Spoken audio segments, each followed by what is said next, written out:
Dasturimiz davom etadi. Har bir ota-ona hayotda farzand o'stirar ekan, qariganida hassaga emas, farzandlariga suyanishni niyat qiladi.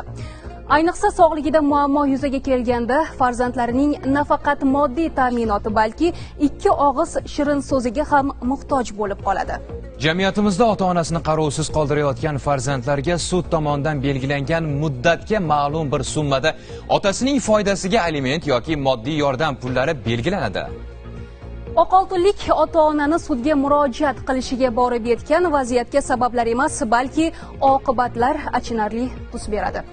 Ya'ni ijtimoiy lug'atimizga kirib kelgan ota-onasiga farzandlar tomonidan to'lanadigan aliment to'lovlari haqidagi tushuncha kirib kelgani afsus qilarli holat.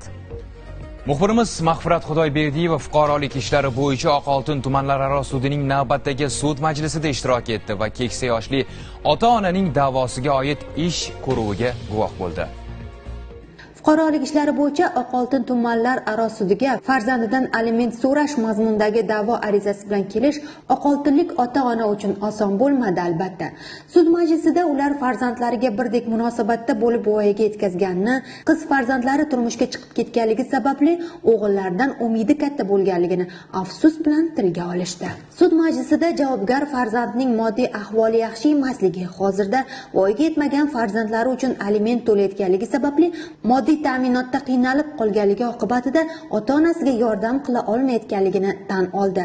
Lekin sud keksa yoshli ota-onaning qonuniy va ma'naviy huquqini ta'minlashni ma'qul topdi. Sud 74 yoshli ota hamda 68 yoshli onaning farzandidan moddiy ta'minot undirish haqidagi da'vosi bo'yicha fuqarolik ishini ko'rib chiqib, da'vogarlarning birgalikdagi turmushlaridan 8 nafar farzandlari tug'ilganligini, 4-farzandi bugungi kunda ota-onaning moddiy ta'minoti bilan shug'ullanmasdan kelganligini aniqlab, O'zbekiston Respublikasi Konstitutsiyasining 80-moddasiga asosan sud da'voni qanoatlantirib, boladan ota-onaning ta'minoti uchun aliment undirish haqida hal qiluvchi qarori qabul qildi.